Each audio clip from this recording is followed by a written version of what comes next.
오늘은 미국에서 파더스데이, 아버지의 날로 지키는 날입니다. 5월에는 마더스데이, 그리고 6월에는 파더스데이. 참 좋은 것 같습니다. 이렇게 날을 정해서 우리를 낳으시고 길러주신 부모님들께 우리의 마음에 이 사랑과 감사와 존경을 표현하는 날로 삼는 것입니다. 그래서 오늘은 특별히 이 파더스데이, 아버지에 관한 메시지를 나누기를 원합니다. 남자로 태어난 사람이 성취할 수 있는 가장 위대한 업적, 가장 위대한 일 중에 한 가지가 아버지가 되는 일이라고 생각합니다. 그냥 생물학적으로 유전인자를 물려주는 다음 세대, 그냥 자식을 얻는 그게 아버지가 된다는 것이 아니라 다음 세대의 어떤 발전을 위해서, 다음 세대의 어떤 번영을 위해서 긍정적인 영향력, 레거시를 남겨주는 그런 아버지가 되는, 이 아버지라고 하는 정말 숭고한 영광스러운 직함을 얻는 것을 말합니다. 성경적인 예를 들자면 사도 바울은 평생 결혼을 하지 않고 독신으로 복음을 전파하는 일을 위해 일생을 헌신했던 분입니다. 그런데 그런 사도 바울, 결혼하지 않고 자녀도 없었지만 젊은이들을, 디모데나 디도마 같은 젊은이들을 자기가 품고 그들을 사랑으로 양육하면서 멘토를 해서 그들이 훌륭한 목회자로 세움을 받게 되었습니다. 그래서 디모데를 내 믿음의 아들이라고 불렀고, 디모데나 디도 목사는 사도 바울을 자기의 영적인 아버지로 모셨던 것입니다.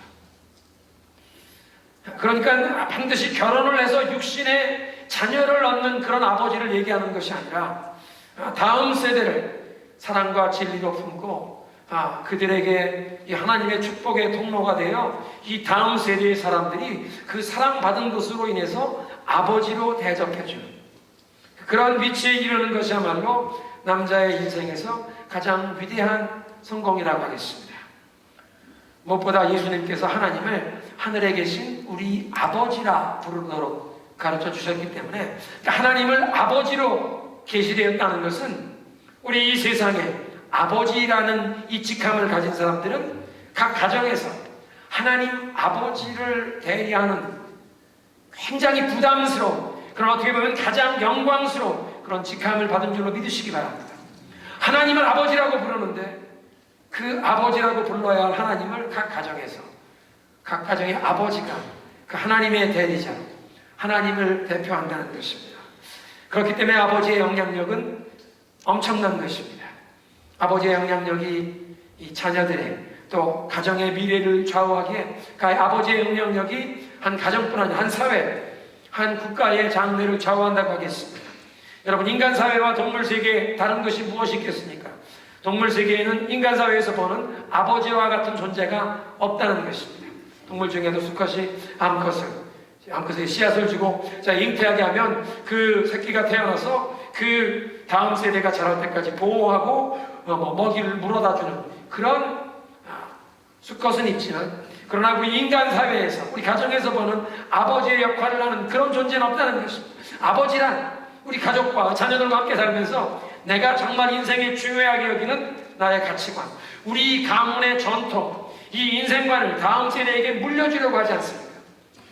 동물의 세계엔 그런 법이 없습니다. 수컷이 암컷에게 씨를 주고, 물론 함께 이 다음 세대를 양육하는 책임을 감당하기도 하지만 많은 동물의 종류가 보면 그냥 씨를 주고는 수컷은 사라져버리고 암컷이 그 새끼를 낳아 키우는 그런 짐승들이 많습니다.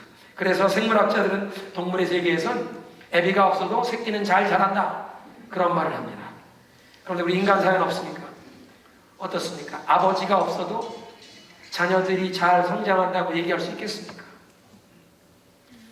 아버지의 부재가 가져오는 이 사회의 모든 병폐 현상을 우리가 너무나 많이 보고 있습니다.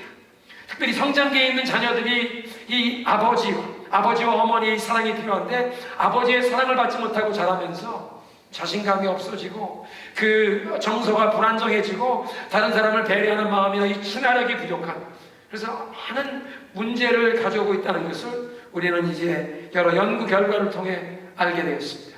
그만큼 이 아버지의 존재, 아버지의 영향력은 그 무엇으로도 대체할 수 없는 우리 가족들에게 절대적인 것입니다. 우리 교회에서도 여러 해 동안 이 아버지 학교에 함께 동참하며 많은 분들이 참여하시고 또 봉사하고 계신데요. 그 아버지 학교 매뉴얼에 그런 글귀가 있습니다. 한국인의 마음의 문제와 아픔의 원인을 한마디로 요약한다면 아버지라고 할 수 있다. 무슨 얘기냐면 우리 사회의 여러 분야의 모든 문제와 혼돈과 공허, 흑암에 빠져 있는 것과 같은 그런 사회 현상의 문제, 그 가장 큰 문제의 원인은 가정이 파괴되는 모습인데, 그 가정 파괴가 되는 그 원인 중에 한 부분은 아버지의 그 위치가 무너지고 있다는 것입니다. 여러분, 한 나라의 수준은 가정의 수준을 넘어설 수가 없습니다. 그 나라 국민들의, 그 백성들의 가정의 수준이 그 국가의 수준을 결정하기 때문입니다. 그리고 한 가정의 수준을 결정하는 분이 있는데 그것은 다름 아닌 아버지라는 것입니다. 아버지의 수준을 뛰어넘을 수 있는 가정이 많지 않다는 것입니다. 그러니까 한 가정에서 아버지가 바로 설 때 그 가정이 바로 서고, 그 가정이 바로 서야 이 사회가, 또 교회와 국가도 바로 서게 되는 줄로 믿으시기 바랍니다. 그래서 오늘은 이 아버지에게 주어진 엄청난 영향력 가운데 특별히 가정의 모든 사람을 축복할 수 있는 하나님이 아버지들에게 가진 이 축복의 사명에 대해서 좀 집중적으로 상고해 보겠습니다. 오늘 성경을 보면 이 야곱이, 그 아들 요셉이 애굽의 총리 대신이 된 다음에 온 가문을 초청해서 온 가문이 애굽에 내려가 살게 되었습니다. 그곳에 내려가 사는 동안 야곱이 자기 인생의 여정을 마칠 때가 다 다가온다는 것을 알면서 자손들을 축복하기 원합니다. 요셉을 부르고 요셉의 그 두 아들을 축복하길 원했습니다. 그게 아버지로서 이 축복권을 행사하는데, 이 48장 이 나머지 부분을 계속 읽어보면 야곱이, 할아버지 야곱이 이제 연세가 많아서 눈이 잘 보이지 않습니다. 그래서 이 손자들을 축복하기 원하는데, 요셉이 그래서 자기의 두 아들을 할아버지에게 축복기도 받으라고 하나님 앞에 내세울 때 큰아들 장남을 아버지의 오른손 앞에, 그래서 므낫세를 오른손 앞에 세우고 둘째 아들 에브라임을 왼손 앞에 세워서 아버지 앞에 들이밉니다. 그런데 할아버지가 축복기도를 하는데 손을 엇갈려서 왼쪽에 있는 작은 아들 에브라임의 머리에 오른손을 얹고 오른쪽에 있는 큰아들 므낫세에게 왼손을 얹는 것입니다. 요셉에게는 아버님 그리마옵소서, 아버님 오른편 쪽에 있는 아이가 므낫세이니 그 장자에게 큰 손을 얹으소서. 안다 그래도 이렇게 축복하리라. 그렇게 도리어 왼쪽 편에 있던 에브라임을 축복하면서 하나님이 작은 아이 에브라임이 도리어 더 큰 자가 되고 그 에브라임의 후손들이 더 큰 가문을 이루게 하옵소서. 그렇게 축복 기도하는 내용이 있습니다.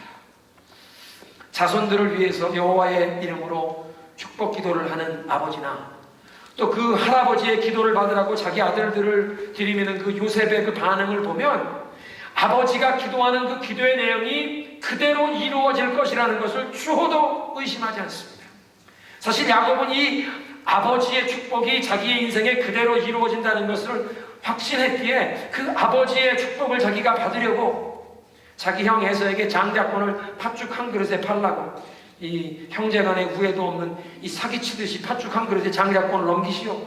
그리고 나중에 아버지가 축복 기도해 주는 그날은 아버지를 속이고 그 축복 기도를 가로채지 않습니까?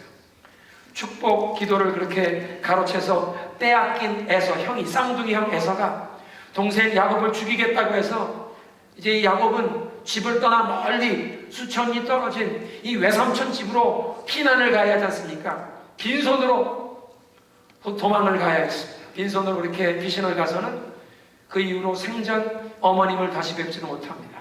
아버님께 그런 축복 기도를 받았지만 아버지의 유산은 한 푼도 물려받지 못합니다. 집에 돌아올 수가 없었습니다. 그런데도 아버지가 축복 기도해 준 대로 20년 동안 타양살이 하는 동안 많은 자손들을 얻게 되고 큰 거부가 되는 그 축복의 기도가 그의 삶에 그대로 이루어지는 것을 야곱 자신은 체험했던 것입니다.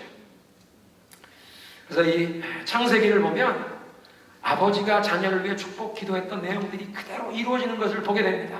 아브라함이 이삭을 축복하고 이삭은 자기 아들 가운데 에서를 축복하기 원했지만 그 축복을 야곱에게 하게 되었고, 야곱은 또 그 12아들들을 일일이 하나씩 축복하게 되는데, 야곱이 그 12아들 일일이 하나씩 축복한 것이 나중에 이스라엘의 역사에 보면 그 12지파의 장래 운명에 그대로 축복 기도대로 이루어진다는 것입니다.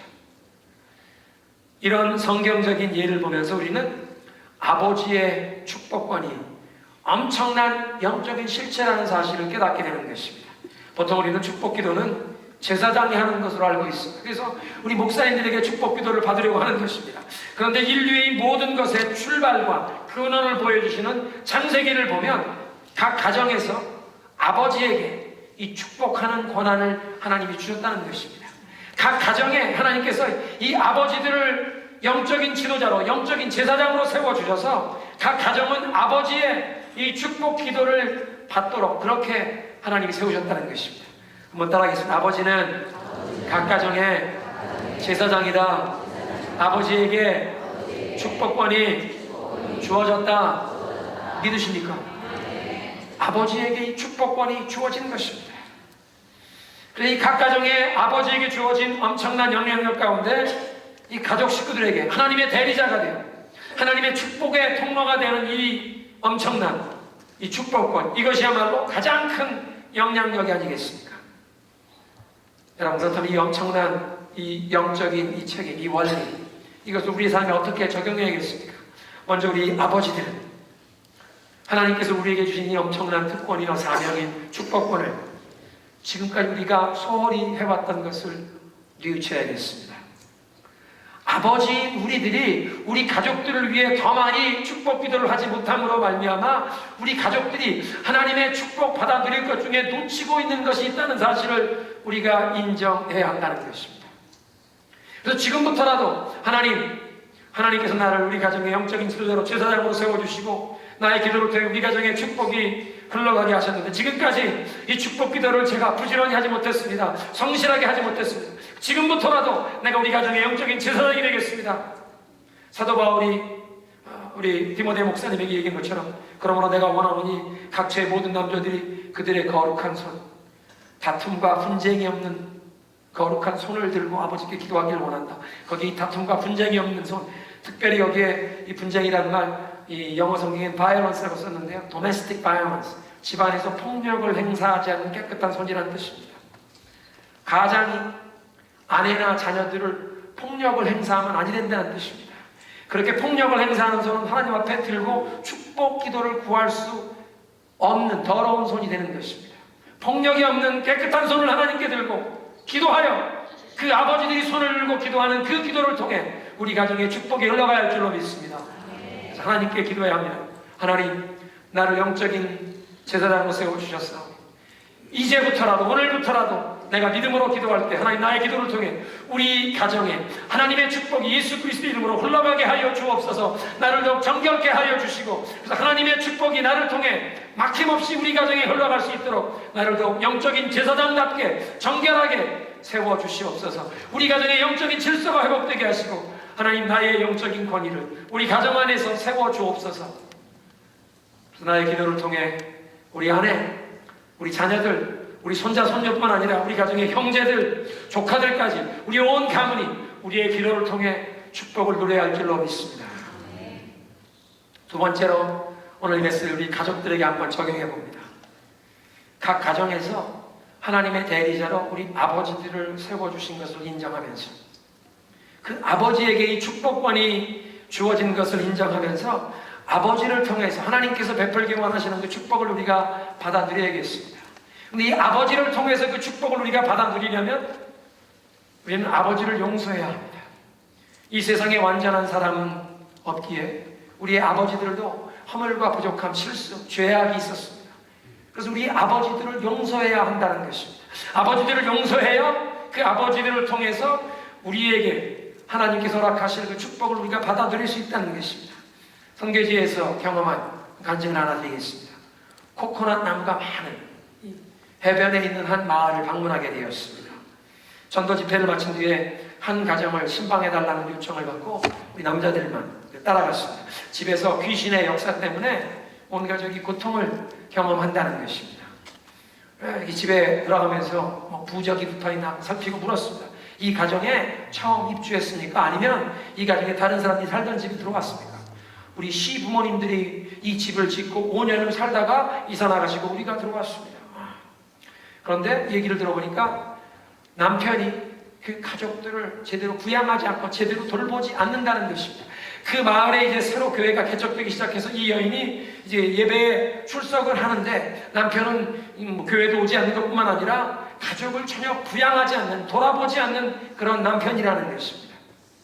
그래서 그 가정을 위해 기도하면서 예수 그리스도의 이름 선포하고 그 가정의 시부모들이 거기서 힌두교도였기 때문에 우상을 섬기고 귀신들을 섬겼던 그 모든 이 죄악의 역사를 끊어내는 기도를 한다고 할지라도 먼저 이 여인이 마음속에 남편을 향한 그 원망, 남편을 용서하는 것, 용서를 먼저 해야겠다는 그런 느낌을 마음에 제가 받았습니다. 통역하는 매장 목사님을 통해 권면을 했습니다. 당신 남편을 먼저 용서하십시오. 우리가 오늘 이 가정에서 예수 그리스도의 이름으로 이 가정을 괴롭히는 모든 귀신의 역사, 그리고 당신의 우리 시부모님들이 이곳에서 귀신을 섬겨왔던 그 모든 역사 예수 이름으로 내쫓을 수 있지만 쓰레기와 오물을 청소하지 않고 두면 파리가 다시 모여드는 것처럼 당신 남편을 용서하지 않으면 오늘 우리가 예수 이름으로 쫓아내는 이 마귀 귀신의 역사가 다시 당신 가정에 찾아와서 당신을 괴롭히게 될 것입니다. 그러니까 당신의 남편을 용서하시고 당신의 남편도 이제 예수님을 만나게 해달라고 기도하시고, 그리고 당신 남편이 지금 가정을 돌보지 않는다고 하는데 지금부터 당신 가정의 필요를 하나님 아버지께 구하십시오. 남편이 비록 당신의 가정의 필요를 채워주지 않는다고 할지라도 하나님은 당신을 사랑하시고 하나님 아버지의 사랑받는 딸의 기도를 들으실 겁니다. 하나님께 기도하시고 하나님 우리 가정의 필요를 채워주옵소서. 그리고 마음속에 이 가정을 돌아보는 남편을 향한 원망, 그 남편을 먼저 용서하시기 바랍니다. 기도를 따라하라고 했습니다. 기도를 따라 시작하는데 남편을 용서한다는 대목에 오니까 귀신이 정체를 드러나기 시작합니다. 얼굴이 이그러지고 막 몸이 떨리고 예수 그리스도 나사렛 예수 이름으로 이 귀신아 병원이 나갈지어다. 이 여인은 예수 그리스도의 하나님께 속한 자녀라. 이 가정에서 괴롭히지 못하고 나갈지어다. 이 예수 이름으로 이 귀신을 쫓아내는 기도를 얼마나 계속하니까 귀신이 비명을 두 번 괴성을 지르면서 떠납니다. 여인이 갑자기 몸에 힘이 빠집니다. 우리가 붙잡고 침대에 앉혔습니다. 침대에 앉혀서 하나님 이 가정에 그리스도의 평강이 임하게 하옵소서. 계속 기도하니까 조금 있다 기운을 찾고 일어나는데 얼굴에 기쁨과 평안이 충만하여 하나님께서 우리 가정을 구원케 하시려고 선교팀을 오늘 우리 마을에 보내주셨습니다. 수가성 우물가의 한 여인을 구원하시기 위해서 예수님께서 일부러 사마리아 성으로 길을 돌아가시면서 들어가셨던 것처럼 선교팀을 보내 그 한 가정 구원시키시는 우리 제임스 거룩한 장로님과 또 이은혜 집사님, 남자들만 그 집에 가서 귀신 쫓는 기도해 줬는데 여자들 남아있는 동안 또 다른 어떤 한 여자가 상담을 요청해서 그 가정을 위해 기도하고 그 가정이 또 주님께 돌아오고 구원받게 되는 놀라운 역사가 일어났습니다.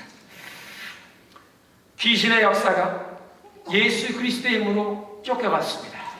그런데 거기에서 두 가지 중요한 영적인 원리가 있는데요. 첫째는 용서의 원리입니다.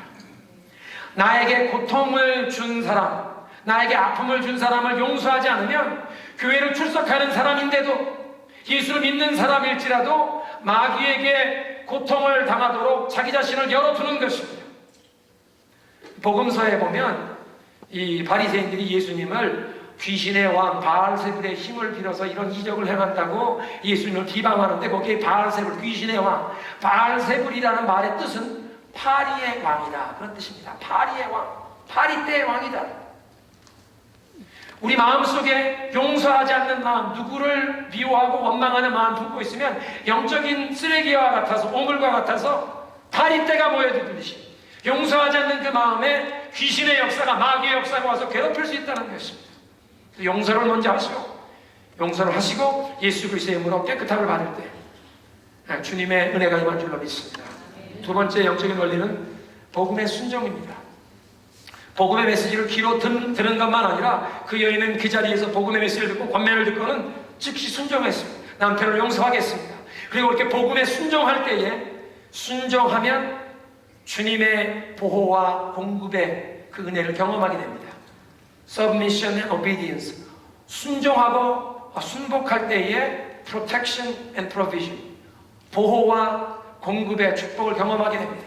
이 복음에 순종하는 사람은 예수님의 그 은혜의 날개 아래 들어가는 것이고 그 예수님의 은혜의 날개 아래에서 보호를 받고 주님이 공급해 주시는 줄로 믿습니다. 그래서 그 여인이 남편을 용서하면서 남편을 용서하는 기도를 순종하며 하면서 이제 그 가정에 주님의 공급 그리고 주님의 보호하시는 손길, 그 가정을 치유하시고 회복하시는 길이 열린 줄로 믿으시기 바랍니다. 우리들에게도 동일한 원리가 적용이 됩니다.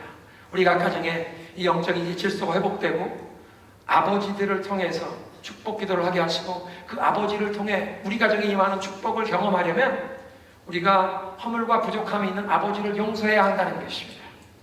오늘 메시지를 정리하겠습니다. 하나님께서 각 가정에 아버지들을 영적인 제사장으로 세워주셨습니다. 그리고 우리 아버지들의 기도를 통해 우리가 가정에 아내와 자녀들의 삶에 하나님의 놀라운 축복이 임해할 줄로 믿습니다. 아버지 된 우리 남성들, 하나님 우리 가정의 영적인 질서가 회복되게 하시고 나의 영적인 권위가 회복되게 하시고 나를 더 정결케 하셔서 나의 기도를 통해 우리 온 가족이 하나님의 축복을 받아 누리게 하옵소서. 오늘 기도하며 나아가야 합니다. 또 가족들은 하나님께서 가정의 영적인 제사장으로 우리 아버지들을 세워주신 것을 인정하며 무엇보다 아버지의 허물과 부족함을 용서하시고 그래서 그 아버지를 통해 우리가 가정에 부어주시는 하나님의 축복의 놀라운 강물을 경험하신 주님의 이름으로 축원합니다. 우리 이런 믿음의 결단은 찬양을 올려드리겠습니다. 마음이 상한